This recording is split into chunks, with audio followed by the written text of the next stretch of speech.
আসলেন। উনি ইমামতি করে ওই মসজিদ, আর বিশ্বনবী ইমামতি করে মসজিদ নববীতে। মসজিদে কুবার যে ইমাম, তিনি প্রতি রাকাতে জাহারি কেরাতে মানে মাগরিব এশার ফজরের সালাতে প্রত্যেক রাকাতে সূরা ফাতিহার পরেই এই সূরা ইখলাস পড়ে। শুনতেছেন? প্রত্যেক রাকাতে সূরা ফাতিহার পরে কি পড়ে? ইখলাস।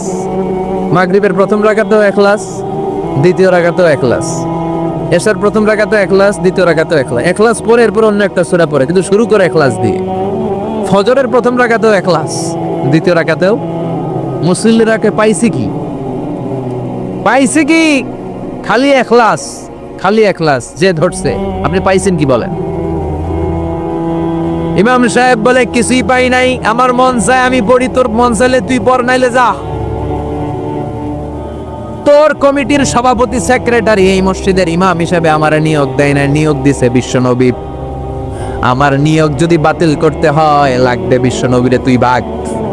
তোমার মনে চাইলে পড়ো, নাইলে অন্য মসজিদে পড়ো, যাও মিয়া। এটা তো সভাপতির সেক্রেটারি নিয়োগ দেয়া মসজিদ না, এটা নিয়োগ দিয়েছে বিশ্বনবী, ঠিক কি না? নিয়োগ বাতিল করলো কে করবে? বিশ্বনবী। সবাই বিশ্বনবীর কাছে যে বললো, ইয়া রাসূলুল্লাহ, এমন মুসল্লি এমন ইমাম আপনি দিয়ে আসছেন, উনি ইখলাস ছাড়া আর কিছু পড়ে না। বিশ্বনবী বললেন, তাই নাকি? এমন করে কেন? ডেকে আনো। ডেকে আনা হলো। বিশ্বনবী বললেন, ওরে সাহাবী, ঘটনা কি হাসা? কয় হাসা। প্রতি রাকাতে সূরা ইখলাস পড়ো, তোমার কি কোরআন থেকে অন্য কোন সূরা মুখস্থ নাই? সাহাবী বলে, নবী সব মুখস্থ আছে, কিন্তু এই সূরাটা আমার পড়তে ভালো লাগে, কারণ ফিহি সিফাতুর রহমান, এই সূরার ভেতরে আমার আল্লাহর পরিচয় আছে গো নবী। আমার আল্লাহর পরিচয়টা খুব সুন্দর করে দেয়া, আমার রবের কথা এই সূরার পরতে পরতে পাওয়া যায়, এজন্য এই সূরাটা পড়তে আমি বড্ড ভালোবাসি। বিশ্বনবী বললেন, ইমামতি যাবে না, তোরটা পার্মানেন্ট হয়েছে। আল্লাহু আকবার। তোর ইমামতি পার্মানেন্ট করে দিলাম, যেমনে পড়াইতি এমনি পড়াবি। প্রতি রাকাতে এই সূরাতুল ইখলাস তুমি পড়ো, সমস্যা নাই। এই যে তুমি সূরাতুল ইখলাস পড়ো, সূরাতুল ইখলাসকে ভালোবাসো, আল্লাহ বলেছেন এই ইখলাসের ভালোবাসার কারণে কিয়ামতের দিন আল্লাহ তোরে জান্নাতে ঢুকায়া দিবে। ইখলাসের ভালোবাসার কারণে আনতা মিন আহলিল জান্নাহ, তুমি জান্নাতে যাবা। হুব্বুকা ইয়াহা ইউদখিলুকাল জান্নাহ, এই সূরার ভালোবাসায় তোমার জান্নাতে ঢুকায়া দিবে। সুবহানাল্লাহ পড়েন। এজন্য সূরা বেশি বেশি পড়তে রাজি আছেন তো? জাহেলি যুগে বিশ্বনবীর কাছে যখন সর্বপ্রথম তাওহীদের দাওয়াত আসলো, ওই সময়ে একটা লোক মূর্তির পূজা করত, মূর্তিটারে খুব দেখভাল করত, যত্ন করত, আদর সোহাগ করত, আর রাত্রিবেলা এটার সামনে মিষ্টি দই হালুয়া চিরা রাইখা কেঁদে কেঁদে মনের জ্বালার কথা মূর্তির কাছে কইতো। সে ভাবতো এটাই আমার বড় খোদা। সে কি ভাবতো? এটাই আমার, এটারে বললেই এটাই আমার বিপদ থেকে মুক্তি দিবে, আমাকে পরিত্রাণ দিবে, আমাকে সেভ করবে এটা। এভাবে সে আল্লাহকে বাদ দিয়ে মূর্তির ইবাদত করত, মূর্তিকে খুব যত্ন করত।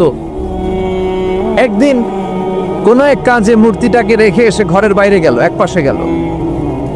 কাজ শেষে এসে দেখে তার এই মূর্তির গায়ে পানি। মূর্তিটাকে দেখতে মনে হচ্ছে যে কে যেন গোসল করায় গেছে, পানি। তো সে ভাবলো, যেহেতু আমার খোদার গায়ে পানি, এটা নিশ্চয়ই ভালো পানি হবে। He thought it is the water of mercy and blessings. সে ভাবলো it could be the water of rahma, এটা মনে হয় রহমতের পানি হবে, যেহেতু খোদার গায়ে পানি। তো রহমতের গায়ে পানি শুকিয়ে যাওয়ার আগে খেয়ে ফেলি, তাহলে সব রহমত ঢুকবে কই? পেটে। When he thought it is the water of rahma, water of mercy and blessings, he started to suck it with his tongue. সে জিহ্বা দিয়ে চাটতে শুরু করছে, চেটে চেটে সব রহমত নিয়ে নিচ্ছে পেটে। When he started to suck it, he found the taste is little bit bitter. The taste is weird. জিহ্বা দিয়ে যখন চাটতে শুরু করছে, তখন সে পেল যে এটার স্বাদটা কেমন যেন কটা কটা লাগে, লবণাক্ত, একটু টক টক, হাজমুলার মতো লাগে। কিসের মতো? কিরে এরকম লাগে কেন? If it is the water of mercy, it should be sweeter. এটা যদি রহমতের পানি হয়, এটা সুইট হবে, মিষ্টি হবে। এটা টক লাগে কেন, কটা লাগে কেন? ঘটনা কি? খুঁজতে লাগলো ডানে বায়ে, খুঁজতে খুঁজতে দেখে ঘরের পাশে দুইটা খ্যাকশিয়াল। অনেকে এই বর্ণনাটা দিতে যে কুকুরের কথা বলে, কিন্তু হাদিসে এসছে খ্যাকশিয়াল, সালাবান, দুইটা খ্যাকশিয়াল। দেখলো যে একটা খেকশিয়াল এখনো পা উঁচু করে রাখছে, মাঝখান থেকে রহমতের পানি এখনো কিছু পড়ছে, just dropping the water of রাহমা, এখনো পড়তেছে টপ টপ, বোঝা যায় না? বোঝা যায়। টনক নড়েছে তার ঘুমন্ত বিবেক এবার জেগেছে। এবার সে চিন্তা করলো, হায় হায়, এতক্ষণ ভাবছি রহমতের পানি, এখন দেখি কুত্তার মুত, এখন দেখি খেকশিয়ালের পেশাব। সর্বনাশ, কি করলাম এতটা বছর, এত টাকা, এত পয়সা, এত আদর সোহাগ যত্ন এটারে দিলাম, কি দিল তার বিনিময়ে সে আমাকে? যে একটা খেকশিয়ালের পেশাব থেকে, কুকুরের পেশাব থেকে নিজের বাঁচাতে পারে না, সে জাহান্নামের আগুন থেকে কিয়ামতের দিন আমারে কেমনে বাঁচাবে? রাগের চোটে খোদারে ধরে দিছে আসার। খোদারে ধরে কি করছে? এক আসারে খোদার হাত পাও নাই, ভাঙ্গা খোদারে নিয়া দৌড়ে দৌড়ে বিশ্বনবীর কাছে এসেছে। এসে বলল, আব্দুল্লাহর বেটা মোহাম্মদ, এতদিন ভাবছি এটা খোদা, এখন দেখি হুদা। হুদা হুদা এটার পিছনে ঘুরছি, এটার কোনো পাওয়ার নাই, সব পাওয়ার আছে একজনের। চিল্লায় বলো, তিনি কে? ঝিনুকের ভেতর লুকিয়ে থাকে যেমন মতি, ঝিনুকের ভেতর লুকিয়ে থাকে যেমন মতি, কালমা শাহাদাতে আছে আল্লাহর জ্যোতি, কালমা শাহাদাতে আছে আল্লাহর জ্যোতি। পড়েন পড়েন, ঝিনুকের ভেতর লুকিয়ে থাকে যেমন মতি, ঝিনুকের ভেতর লুকিয়ে থাকে যেমন মতি, কালমা শাহাদাতে আছে আল্লাহর জ্যোতি, কালমা শাহাদাতে আছে আল্লাহর জ্যোতি। সুবহানাল্লাহ পড়েন। এসে বলে, আব্দুল্লাহর বেটা মোহাম্মদ, ভাবছিলাম খোদা, এখন দেখি হুদা, আর এটারে ডাকতে চাই না, তুমি আমারে পড়ায় দাও লা ইলাহা মুহাম্মাদুর রাসূলুল্লাহ। কালিমা পড়ে মুসলমান হয়ে গেছে। সুবহানাল্লাহ পড়েন। জিহাদের ময়দানে এক সাহাবা যুদ্ধ করতে করতে কাফির মুশরিকদেরকে কচু কাটা করে জাহান্নামে পাঠিয়ে দিচ্ছিলেন। জিহাদের ময়দানে ওনার যুদ্ধ দেখে সব সাহাবারা বলল, আজকের জিহাদের ময়দানের সব সওয়াব এই সাহাবা পেয়ে যাবে। বিশ্বনবী বললেন, হুয়া ফিন্নার, ও জাহান্নামে যাবে। এক সাহাবী তো অবাক, এটা আবার কেমন কথা? জান মাল সব বাজি রেখে জিহাদের ময়দানে আল্লাহর দুশমনগুলোর একটার পর একটাকে শেষ করে দিয়ে জাহান্নামে পাঠিয়ে দিচ্ছে, আর এই মুজাহিদ ফি সাবিলিল্লাহ জাহান্নামে যাবে? How come, how it's possible? এই সাহাবী পেছনে পেছনে লুকিয়ে লুকিয়ে দেখতে লাগলো যে আমি এটার শেষ দেখতে চাই। দেখতে দেখতে এক পর্যায়ে তিনি খুঁজে পেলেন যে সাহাবী কাফেরদের বিরুদ্ধে যুদ্ধ করতে করতে কাফেরদের বিশাল এক ঘাটির ভেতরে ঢুকে পড়েছে। সেখানে যুদ্ধ করতে করতে একটা পর্যায়ে এমন আসতো, সে মারে আবার মার খায়, শুধু মারে না, মারেও আবার মরেও। মার খেতে খেতে হঠাৎ তার ডান হাতে এক কাফের এক কূপ মেরে তার ডান হাতটা কেটে ফেলে দিল। তাকে আহত অবস্থায় রেখে দিয়ে কাফেররা অন্যদিকে চলে গেল। এই ডান হাত থেকে ব্লিডিং হতে হতে এমন অবস্থা আর সহ্য হয় না, আর কিছুক্ষণ ওয়েট করলেই তার শাহাদাতের মৃত্যু। কিসের মৃত্যু? কথা বলেন। আমাকে শহীদ করে সেই মিছিলে শামিল করে নিও, যে মিছিলের নেতা মীর হামজা, খোবায়েবে খাব্বাব আল্লাহর কাছে ছিল অতি প্রিয়, শামিল করে নিও আমাকে শহীদ করে সেই মিছিলে শামিল করে নিও। পড়েন আমিন। শাহাদাতের তামান্না যার অন্তরে থাকে না, সে মুমিন হতে পারে না, সে মুনাফিক। মরতে তো হবেই, এজন্য আল্লাহর কাছে আমরা শাহাদাতের মৃত্যু চাই, ঠিক কিনা?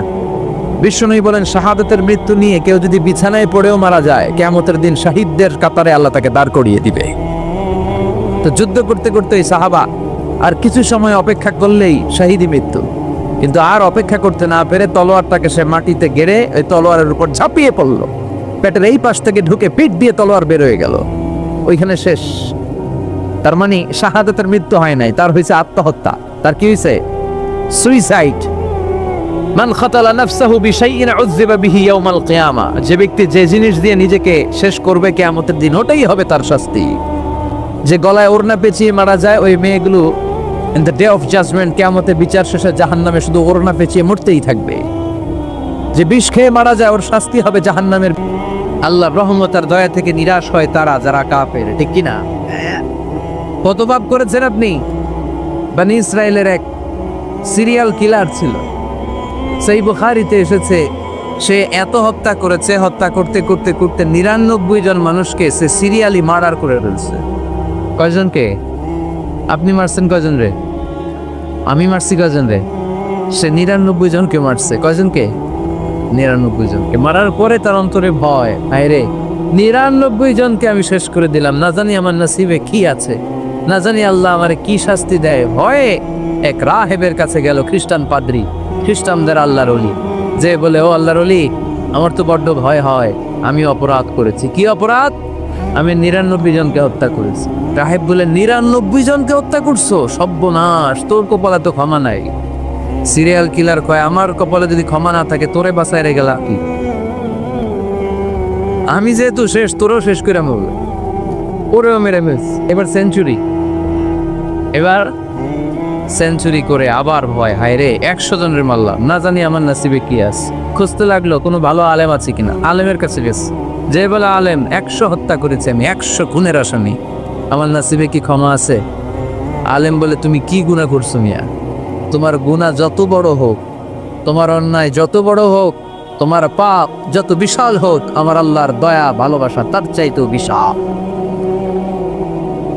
তুমি একটা ভালো জায়গায় যাও, এই এলাকাটা ভালো না, এখানে সব জালিমদের বসবাস, তুমি ভালো মানুষদের এলাকায় চলে যাও, সেখানে যে তওবা করো। লোকটার অন্তরে ভয় এসেছে, তওবার নিয়ত করেছে। বাসায় যে কাপড় চোপড় ব্যাগের ভেতরে ভরে ঘর থেকে বের হওয়ার সাথে সাথে মালাকুল মাউত এসে রূহ কবজ করেছে। ফাজারাত মালাইকাতুর রাহমা ও মালাইকাতুল আযাব, রহমতের ফেরেশতারা আসছে, আযাবের ফেরেশতারা আসছে। রহমতের ফেরেশতারা বলে, যেহেতু রিয়েলাইজেশন আসছে, ভালো পথে যাওয়ার ইন্টেনশন আসছে, আমরা রুনি। আযাবের ফেরেশতারা বলে, না, এখনো তো ভালো হইতে পারে নাই, 100টা খুনের বিষয়টা সহজ না, 100 জন মানুষকে হত্যা করেছে, তার রুহটা আমরা নিয়ে সিজ্জিনে ঢুকাবো। রহমতের ফেরেশতারা বলে, না, তার রুহটা আমরা নিয়ে ইল্লিনের ভেতরে ঢুকাবো। 2 দল ফেরেশতার মারামারি, 2 দল ফেরেশতা ঝগড়া লেগে গেছে, এরা বলে আমরা, এরা বলে আমরা। বেজাল আছে না নাই? আল্লাহ বলে, ধাক্কা ধাক্কি ঝগড়ার দরকার নাই, ফিতা দিয়ে মাপো। ভালো এলাকাটা, যে এলাকায় যাচ্ছিল ওই এলাকাটা যদি কাছে হয়, রহমতের ফেরেশতারা নিয়ে যাও। খারাপ এলাকা যদি কাছে হয়, আযাবের ফেরেশতারা নিয়ে যাবা। খারাপ এলাকাটা কি কাছে নাকি অনেক কাছে? একেবারে কাছে, ঘর থেকে মাত্র বের হয়েছিল, ঠিক কিনা? আর ভালো এলাকা তো অনেক দূর। আল্লাহ জমিনকে আদেশ করলেন, ভালো এলাকাটা তুই সংকুচিত হয়ে কাছে চলে আয়, খারাপ এলাকাটা তুই দূর থেকে দূরান্তরে চলে যা। মেপে দেখা গেল যে খারাপ এলাকা অনেক দূরে, ভালো এলাকা একেবারে কাছে। রহমতের ফেরেশতারা তার রূহ নিয়ে জান্নাতে ঢুকিয়ে দিল। চিল্লায় পড়েন আল্লাহু আকবার। এজন্য তওবা যদি তওবার মতো করতে পারেন, চাওয়ার মতো যদি আল্লাহর কাছে চাওয়া যায়, সব গুনাহ মাফ করে দিবে কে? বিশ্বনবী বলেন, আমার আগের কোনো গুনাহ নাই, পরের কোনো গুনাহ নাই। লিয়াগফিরা লাকাল্লাহু মা তাকদ্দামা মিন যামবিকা ওয়া মা তাআখার। আল্লাহ বললেন, নবী আপনার কোনো গুনাহ নাই, আপনি মাসুম, নিষ্পাপ, নিষ্কলুষ, আপনার কোনো পাপ নাই, গুনাহ নাই, অন্যায় নাই। তারপরে বিশ্বনবী বলেন, ওয়াল্লাহি লা আস্তাগফিরুল্লাহ ওয়া আতুবু ফিল ইয়াউমি আকসার মিন 70 মাররা। প্রতিদিন আমি বিশ্বনবী 70 বারেরও বেশি আল্লাহর কাছে তওবা করি। কয়বারের বেশি? 70 বার। কোনো গুনাহ আছে? কোনো পাপ আছে? কোনো অন্যায় জীবনে করেছে? উনি যদি প্রতিদিন করে 70 বার, আমাদের করা দরকার কয়বার? হ্যাঁ, 70,000 বার। আহা, আমরা করি কয়বার? কয়বার করি? বছরে করি না 70 বার, ঠিক কিনা? আওয়াজ করে সবাই তওবা পড়েন, পড়েন আস্তাগফিরুল্লাহ, আবার পড়েন আস্তাগফিরুল্লাহ, আবার পড়েন আস্তাগফিরুল্লাহ। আপনার তওবা, আপনার ইস্তেগফার আপনি নিজেই পড়বেন। অনেকে বলে ইমাম সাহেব না আনলে তওবা পড়া যাবে না, আছে না নাই? হুজুর এসে তওবা পড়াইতে হয় না, আপনার তওবা আপনি করবেন, আপনি অনুতপ্ত হবে। আপনি ডাকতে দেরি, আল্লাহ ডাকে সাড়া দিতে দেরি হয় নাই। ওয়া ইযা সাআলাকা ইবাদি আন্নী ফাইন্নী কারীব যখন জিজ্ঞেস করে আমি কোথায়, নবী আপনি বলে দেন আমি কাছে। আল্লাহ কাছে না দূরে? আল্লাহর কাছে কোনো পায়া হয়ে যাওয়া লাগে, কোনো কেরানি হয়ে যাওয়া লাগে না, কোনো মাধ্যম হয়ে যাওয়া লাগে আল্লাহর কাছে? আল্লাহ বলে ডাকলেই আল্লাহ ডাকে সাড়া দেয়। চিল্লায় বলেন ঠিক কিনা? আল্লাহ বললেন যদি আমার কাছে আসতে চাও 1 বিঘত, আমি আসি 2 বিঘত। যদি আমার কাছে আসতে চাও 1 হাত, আমি আল্লাহ আসি 2 হাত। যদি আমার কাছে হেঁটে হেঁটে তুমি বান্দা আসতে চাও, আমি আল্লাহ তোমার দিকে দৌড়ে দৌড়ে যেতে চাই। তুবু ইলাল্লাহি তাওবাতান নাসুহা। তওবার মতো তওবা, তওবার মতো তওবা করলে সব গুনাহ মাফ করে দিতে পারে কে? তাহলে মুমিন বান্দার প্রথম গুণ হচ্ছে আত-তাইবুনা। প্রথম গুণটা কি? আত-তাইবুনা। সবাই পড়েন, আবার পড়েন আত-তাইবুনা। তওবার 5টা শর্ত আছে। কয়টা? আরো জোরে বলেন কয়টা? 1 নাম্বার হচ্ছে অ্যাকনলেজমেন্ট, স্বীকার যাইতে হবে যে আল্লাহ আমি সবচেয়ে বড় গুনাহগার। কি গুনাহ করছেন আপনি জানেন না? এগুলো স্বীকার করেন, একটার পর একটা লিস্ট করে আল্লাহরে শোনান, যদিও আল্লাহ সব জানে, ঠিক কিনা?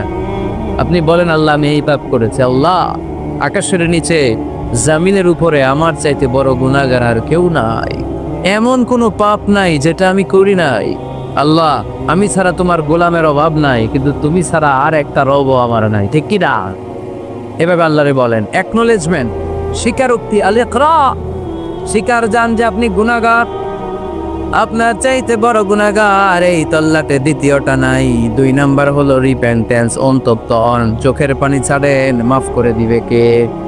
সাইয়েদনা আদম আলাইহিস সালাম ভুল করলেন, ক্ষমা চাওয়ার সময় এই 2টা কাজ তিনি আগে করলেন। প্রথমে তিনি স্বীকার গেলেন তিনি ভুল করেছেন, তারপরে তিনি অনুতপ্ত হলেন। আমরাও যদি ভুল করি কেমন করে আল্লাহর কাছে ক্ষমা চাইতে হয় সেই দোয়াটা আমাদের জন্য রেখে গেলেন। পড়েন রব্বানা ওয়ালামনা আনফুসানা ওয়া ইল্লাম তাগফির লানা ওয়া তারহামনা লানাকুনান্না মিনাল খাসিরিন। ও আমাদের রব, জুলুম করেছি নফসের উপর, তুমি যদি মাফ না করে দাও আমরা ক্ষতিগ্রস্তদের অন্তর্ভুক্ত হয়ে যাব, আমরা ফাসিরিনদের ভেতরে শামিল হয়ে যাব, ঠিক কি না? তাহলে প্রথমে গেল অ্যাকনলেজমেন্ট, স্বীকারোক্তি, স্বীকার করবেন। অজু করে জায়নামাজটা বিছিয়ে দিয়ে স্বীকার করেন যে আল্লাহ আমার চেয়ে বড় পাপী কেউ নাই, চোখের পানি ছেড়ে অনুতপ্ত হন। 3 নম্বরে স্টপ। 3 নম্বরে কি? সবাই বলেন স্টপ মানে কি? থামেন। আর না, অনেক আগ বাড়ছে, এবার একটু থামেন। যেই পাপটা করেছিলেন ওটা থামায় দেন। নাকি ঘুষ খাইতেছেন, সকালে ঘুষ খেয়ে বিকালে মাফ চাবেন, বিকালে ঘুষ খাই আবার রাতে মাপ চেয়ে নিয়ে? এটা আল্লাহর সাথে গেম খেলা হয়ে যায়, ঠিক কিনা? আল্লাহর সাথে গেম খেলা যাবে? আল্লাহর সাথে কৌশল করা যায়? সব কৌশলীর বড় কৌশলী কে? কেউ যেটা পারে না, পারে কে? স্টপ, থামেন। To stop what you have committed from sins, যে পাপ আপনি করেছেন এটা থামায় দেন, আর ওটা করা যাবে। 4 নাম্বার শর্ত হলো টু হেট, ঘৃণা করতে হবে। যেই পাপটা করে ফেলছিলেন এটা মনে প্রাণে ঘৃণা করতে হবে, মন থেকে এটার ব্যাপারে একটা ঘৃণা জন্মাতে হবে। 5 নাম্বারে to commit, to determine you never repeat this sin again. আল্লাহর এই ওয়াদা দিবেন, এই কমিটমেন্ট দিবেন যে আল্লাহ পারতপক্ষে আমার জীবনে এই পাপ, এই অন্যায় আমি জীবনে করব না। চিল্লায় করেন ঠিক কিনা? এই 5টা শর্ত সামনে রেখে 5টা শর্তকে আমল করে কেউ যদি তওবার মতো তওবা করে তার জীবনের সব গুনাহ মাফ করে দিবে কে? এজন্য আল্লাহর হাবিব বলতেন আত-তাইবু মিনাজ যামবি কামান লা যামবা লাহ। তওবার মতো কেউ যদি তওবা করে তার অবস্থা কেমন হয় জানো নাকি? মায়ের পেট থেকে বাচ্চা বের হলে নবজাতকের যেমনি গুনাহ থাকে না, তওবা কবুল হলে ওই ব্যক্তিটাও নবজাতকের মতো হয়ে যায়, তার আমল নামায় কোনো গুনাহ থাকে না। আত-তাইবু মিনাজ যামবি কামান লা যামবা লাহ। কেউ যদি তওবার মতো তওবা করে তখন তার অবস্থা এমন হয়ে যায় যে তার আমল নামায় আর কোনো গুনাহই থাকে না। চিল্লায় বলেন ঠিক কিনা? তাহলে মুমিন বান্দার প্রথম গুণ হচ্ছে আত-তাইবুনা।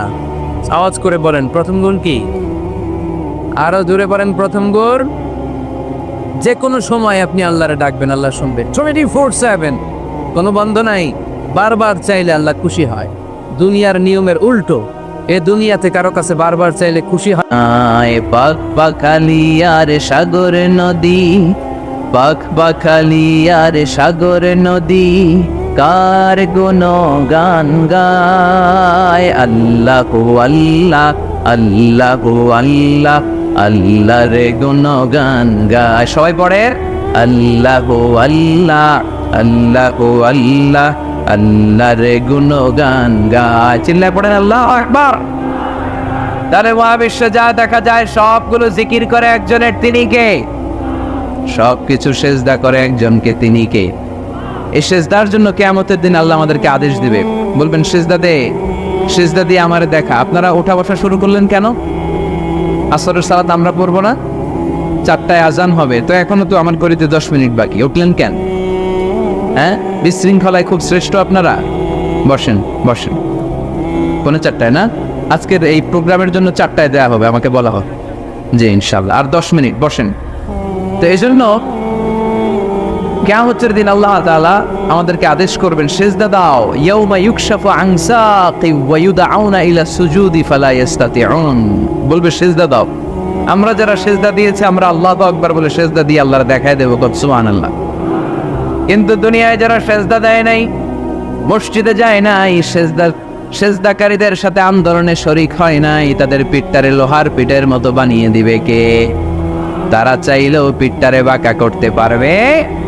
এজন্য আল্লাহ বললেন ওয়ান-নাজমু ওয়াশ-শাজারু ইয়াসজুদান। তারকারাজি বৃক্ষরাজি একজন সত্তারে সিজদা করে, তিনি কে? এরপর আল্লাহ নিয়ামতের বর্ণনা দিলেন, তোমাদেরকে আমি ফল ফলাদি দিয়েছি, তোমাদেরকে আমি মিঠা নদীর পানি দিয়েছি, লোনা পানি দিয়েছি। মারাজাল বাহরাইন ইয়ালতাকিয়ান বাইনাহুমা বারযাখুল লা ইয়াবগিয়ান। একদিকে লোনা পানি, একদিকে মিঠা পানি বয়ে যায়, লা ইয়াবগিয়ান, মিশে না। মাঝখানে অদৃশ্য দেয়ালটা তৈরি করলো কে? এই দৃশ্য আপনারা দেখছেন? দেখেন নাই? কেউ দেখেন নাই? কোথায় দেখছেন? ভিডিওতে। বাংলাদেশের অনেক জায়গায় আছে লোনা পানি আর মিঠা পানি মিশানো, একটা কালো গোলা আর একটা একেবারে ক্রিস্টাল ক্লিয়ার। আমি মিশরে দেখেছি নীল নদের পানি আর লোহিত সাগরের পানি মিশানা। একটার পানি ঠান্ডা আর একটা গরম, একটা ডেনসিটি হাই আর একটা ডেনসিটি লো, একটা লবণ বেশি আর একটা লবণ নাই, তাই একটার সাথে আর একটা মিশে না। এদিক দিয়ে পানির মতো জিনিস বয়ে যায়, একটা কালো ঘোলা আর একটা সাদা, মাঝখানে অদৃশ্য দেয়াল দিয়ে রেখেছে কে? আরো জোরে বলতে হবে, তিনি কে? এরপর রব্বুল আলামিন আমাদের বিবেকটাকে নাড়া দিয়ে আখিরাতের কথা স্মরণ করিয়ে দিয়ে বললেন কুল্লু মান আলাইহা ফান ওয়া ইয়াবকা ওয়াজহু রাব্বিকা যুল জালালি ওয়াল ইকরাম। পড়েন কুল্লু মান আলাইহা ফান ওয়া ইয়াবকা ওয়াজহু রাব্বিকা যুল জালালি ওয়াল ইকরাম فبأي آلاء ربكما تكذبان। পড়েন সুবহানাল্লাহ। আল্লাহ বললেন মহাবিশ্বে যা দেখতে পাও সব শেষ হয়ে যাবে, যা দেখা যায় সব ধ্বংস হয়ে যাবে একজন সত্তা ছাড়া। চিল্লায় বলেন তিনি কে? আমরা চিরকাল থাকার জন্য পৃথিবীতে আসছি না? কে কে আজীবন বাঁচবেন? হাত তোলেন তো। বাঁচবো কেউ? আমরা কেউ বাঁচবে? বেঁচে থাকবে একজন সত্তা, তিনি কে? তিনি অব্যয়, তিনি অক্ষয়, তার লয় নাই, তার কোনো ক্ষয় নাই, তিনি সদা জাগ্রত, সদা সজাগ, তিনি হচ্ছেন আল্লাহ রব্বুল ইজ্জত। চিল্লায় কোন ঠিক কিনা? সবাই মরে যাবো আমরা, সবাই, কেউ থাকবো না। এই পৃথিবী থাকার জায়গা নয়। কিয়ামতের সময় আল্লাহ তাআলা মালাকুল মাউতকে বলবেন সবার রূহ কবজ করে ফেলো, সবার, কেউ থাকবে না, সবার রূহ কবজ হয়ে যাবে। আল্লাহ মালাকুল মাউতকে বলবেন মালাকুল মাউত কি অবস্থা? বলবে সব শেষ। মাইয়াপ্পা, কে বাকি? মালাকুল মাউত বলবে জিনেরা বাকি, যাদেরকে দেখা যায় না। আল্লাহ বলবেন জিনদেরকেও শেষ করে ফেলো, রূহ কবজ করো। মালাকুল মাউত আজরাইল জিনদের রূহ কবজ করবে। আল্লাহ এবার জিজ্ঞেস করবে ইয়া মালাকাল মাউত আখবিরনি মাইয়াপ্পা, এবার বলো আর কে বাকি? মালাকুল মাউত বলবে আল্লাহ মানুষগুলো সব শেষ, জিনগুলাও শেষ, এবার বাকি ইবলিস শয়তান। কে বাকি? ইবলিসও শেষ করো, ইবলিসও শেষ। আল্লাহ আবার জিজ্ঞেস করবেন ইয়া মালাকাল মাউতি মাইয়াব্বা, আর কে বেঁচে আছে বলো? মালাকুল মাউত বলবে আল্লাহ আপনার কথা অনুযায়ী পৃথিবীর সব মানুষের রূহ কবজ করলাম, সব জিনদের রূহ কবজ করলাম, ইবলিসের রূহ কবজ করলাম, এখন আছে শুধু ফেরেশতা। আছে কারা? যাও ফেরেশতাদের রূহ কবজ করো, ফেরেশতাদের রূহ কবজ হয়ে যাবে। এবার আল্লাহ জিজ্ঞেস করবেন, ইয়া মালাকুল মাউত আখবিরনি মাইয়াবকা। মালাকুল মউত বলবে, আল্লাহ আপনার কথা মতো ধরে ধরে সব শেষ, ফেরেশতাও শেষ, 4 জন ছাড়া। কয়জন ছাড়া? জোরে বলেন, কয়জন ছাড়া? ইসরাফিল, জিব্রাইল, মিকাইল, আজরাইল। আল্লাহ, এই 4 জন আমরা বাকি। আল্লাহ বলবে, যাও ইযহাব ইনতালিক ইলা জিবরিল ওয়াকবাদ রূহা। জিব্রাইলের রূহ কবজ করো। ইযহাব ইলা ইসরাফিল ওয়াকবাদ রূহা। ইসরাফিলের রূহ কবজ করো। ইযহাব ইলা মিকাইল ওয়াকবাদ রূহা। রূহ কবজ করো। ওই 3 ফেরেশতাও শেষ। এবার আল্লাহ তাআলা জিজ্ঞেস করবেন, ইয়া মালাকাল মাউত আখবিরনি মাইয়াবকা। হে মালাকুল মাউত, আর কে বাকি আছে বলো। মালাকুল মাউত বলবে, আল্লাহ আপনার কথা মতো মানুষগুলো শেষ, জিনগুলো শেষ, ইবলিস শেষ, আমার বাকি 3 ভাই ইসরাফিল, মিকাইল, জিব্রাইলও শেষ, শুধু আমি, শুধু আমি। আল্লাহ বলবেন, কেউ নাই? মালাকুল মাউত বলবে, না আল্লাহ কেউ নাই। এবার আল্লাহ তাআলা বলবেন, মালাকুল মাউত তুমি তো সবাইরে মারছো, এবার তুমি মরো। এবার তুমি মরো, তুমি মরো। শোনার সাথে সাথে মালাকুল মাউতের কাঁপুনি ছুটে যাবে, খিঁচুনি এসে যাবে ভয়ে। আল্লাহ বলবেন, কাঁপুনি দিয়ে তো লাভ নাই, কারণ কুল্লু নাফসিন যায়িকাতুল। রব্বুল আলামিন বলবেন, মালাকুল মাউত কেঁদো না, এটাই দুনিয়ার বিধান, আমি আল্লাহর দেয়া বিধান, এটাই, জন্মালেই মরতে হয়। যাও, জান্নাত জাহান্নামের মাঝখানে একটা জায়গা আছে, জায়গাটার নাম হলো আরাফ। এই আরাফের মধ্যেখানে যে দাঁড়া, ওখানে যে মালাকুল মাউত কাঁপতে থাকবে। মালাকুল মাউত বলবে, আল্লাহ সৃষ্টির শুরুতে যদি জানতাম, সৃষ্টির শুরুতে যদি জানতাম সবাইকে মৃত্যুদান করার পরে, রূহ কবজ করার পরে আমাকেও মরতে হবে, তাহলে এই কঠিন দায়িত্বের ব্যাপারে আপনার কাছে ক্ষমা চাইতাম। আজকে আমারও যে ভাগ্য বরণ করে নিতে হবে সৃষ্টির শুরুতে, আমি এটা কল্পনাই করতে পারি নাই। আল্লাহ বলবেন, নো টক, মুত ইয়া মালাকাল মাউত, মর, মরে যা, মর, মরে যাও। বলার সাথে সাথে মালাকুল মাউত এক বিকট চিৎকার হাঁকিয়ে মরে যাবে। মালাকুল মাউতের চিৎকারটা সেদিন এত ভয়ঙ্কর হবে, বিষ্ণু ইসলাম বলেন, ওই চিৎকারের আওয়াজ যদি পৃথিবীর মানুষেরা কান দিয়ে শুনতে পেত, তাহলে কিয়ামত সংগঠিত হওয়ার জন্য আলাদা করে ইসরাফিলের সিঙ্গার প্রয়োজন হতো না। ওই চিৎকারের আওয়াজে প্রতিটা মানুষ কানের পর্দা ফেটে ওই জায়গায় লাশ হয়ে পড়ে যেত। এবার টানে বায়ে, সামনে পেছনে, উপরে নিচে কেউ নাই, একজন ছাড়া। জোরে বলতে হবে, তিনি কে? আল্লাহ তখন পৃথিবীকে একটা ডাক দিবেন, বলবেন, ইয়া দুনিয়া আইনা আনহারুকি। এই পৃথিবী, তোর নদীগুলো কোথায়? ইয়া দুনিয়া আইনা আশজারুকি। এই পৃথিবী, তোর গাছগুলো কোথায়? বটতলা। ইয়া দুনিয়া আইনাল জিবাল। তোর বড় বড় মাউন্ট এভারেস্ট পাহাড়, আলাস্কা পর্বতমালা, আল্পস পর্বতমালা, এগুলো কোথায়? তুর পাহাড় আজকে কোথায়? ইয়া দুনিয়া আইনাল মুলুক। রাজা বাদশারা কোথায়, যারা ক্ষমতার দাপটে পা জমিনে ফেলতে চাইতো না? আইনাল জাবাবেরা, অত্যাচারী স্বৈর শাসকগুলো আজকে কোথায়? কোথায় আজকে? কোন আওয়াজ নাই। আল্লাহ তখন হুঙ্কার দিয়ে বলবেন, লিমানিল মুলকুল ইয়াউম, who belongs the kingdom today. আল্লাহ চিৎকার দিয়ে বলবেন, আজকে ক্ষমতা কার? আওয়াজ করে বলেন, সেদিন ক্ষমতা কার? আল্লাহ সেদিন প্রশ্ন করে নিজেই নিজের প্রশ্নের উত্তর দিবেন, লিমানিল মুলকুল ইয়াউমা লিল্লাহিল ওয়াহিদিল কাহ্হার। সেদিন ক্ষমতা দুনিয়ার কোনো রাজার নাই, কোনো বাদশার নাই, কোনো স্বৈর শাসকের নাই, কোনো সুলতানের নাই, কারো নাই। সেদিন ক্ষমতা চলবে একজনের, তিনি কে? তার নাম হচ্ছে রহমান। তার নাম কি? আরো জোরে বলেন, কি নাম? এজন্য রহমান কারে বলে আজকে চিনতে পারছেন? তার দয়ার শেষ আছে? তার ক্ষমতার কোনো কুল কিনারা আছে? তার ধন ভান্ডারে কোনো গন্তি আছে? এজন্য লা বিশাইহি মিন নিআমিকা রাব্বানা নুকাযযিবু ফালাকাল হামদ। We don't deny any of your mercy and blessings. All praises to you. আল্লাহ, তোমার কোন নিয়ামতকে আমরা অস্বীকার করি না। আল্লাহ প্রথমে ধমক দিয়ে বলছেন, এই মানব জাতি আর জিন জাতি, আবার কোন নিয়ামতকে অস্বীকার করবি? আমরা বলি কোনোটাই অস্বীকার করি না। সকল প্রশংসার মালিক একজন, তিনি কে? আল্লাহর প্রশংসা জীবনের সব জায়গায় করতে রাজি আছেন?